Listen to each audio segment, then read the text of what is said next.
Gurizadinha, vamos fazer um compacto hoje de como foi Sporting 5, Bodoglint 0. Uma classificação heróica. O Sporting se coloca numa prateleira com pouquíssimos times que conseguiram virar um sonoro 3-0. E eles conseguiram essa façanha jogando dentro de casa, com o apoio da torcida, de um time que não desistiu, de um time que foi valente, de um time que batalhou. Eu tô aqui com o resuminho aqui no meu outro celular, então se vocês me verem olhando para baixo, justamente por eu estar lembrando o roteiro, aconteceu muita coisa, eu anotei bastante coisa para compartilhar com vocês hoje. E enquanto eu tô gravando esse vídeo, vocês podem ver que eu tô com a camiseta do City.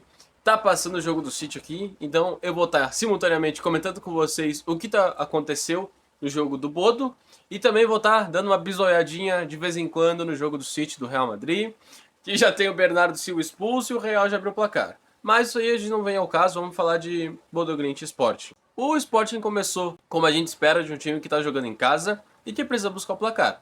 Começou em cima, começou pressionando a linha defensiva do Bodoglint bem pertinho da área.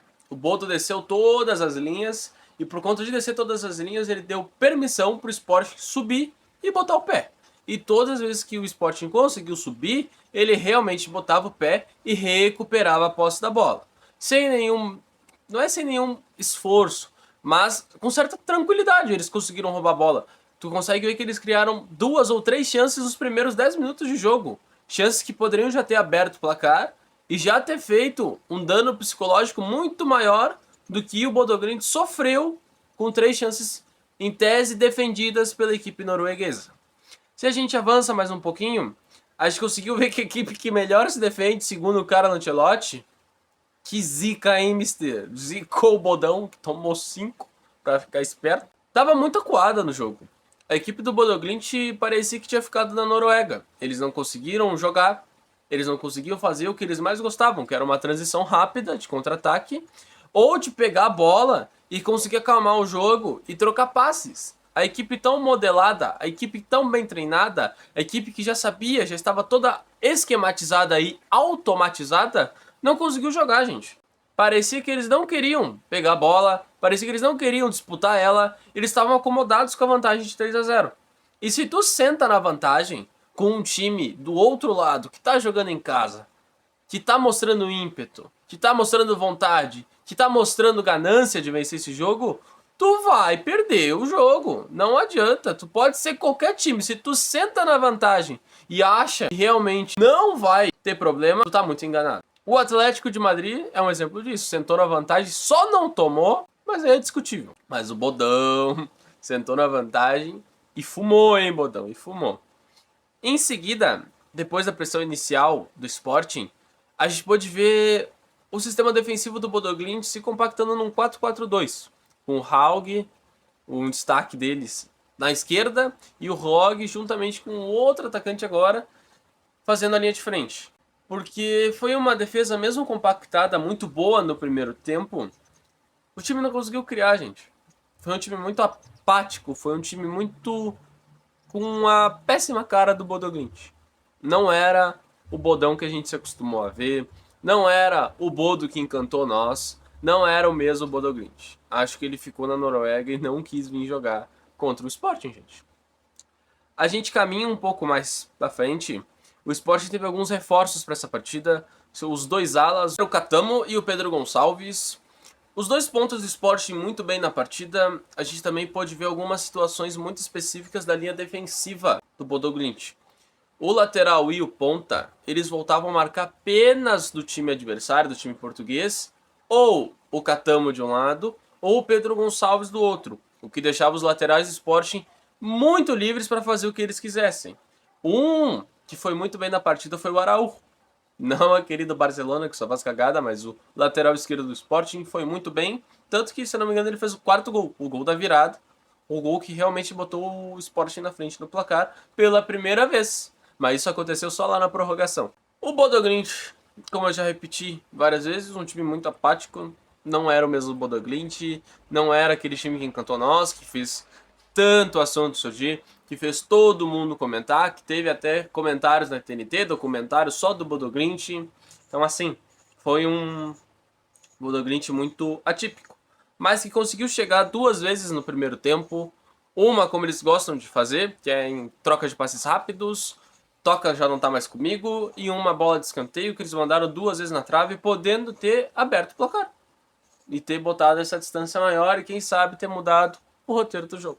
E agora, comentando mais sobre o segundo tempo da partida, o Bodo Glimt voltou melhor nos 5 minutos iniciais, conseguiu criar uma ou duas chances, o que não amadureceu ao decorrer da segunda etapa, muito pela belíssima partida do Sporting, cara. O Sporting realmente mereceu essa vitória. O Sporting realmente foi melhor, tanto nesse primeiro tempo, quanto no segundo, quanto na prorrogação inteira. O Sporting foi melhor que o Bodo Glimt.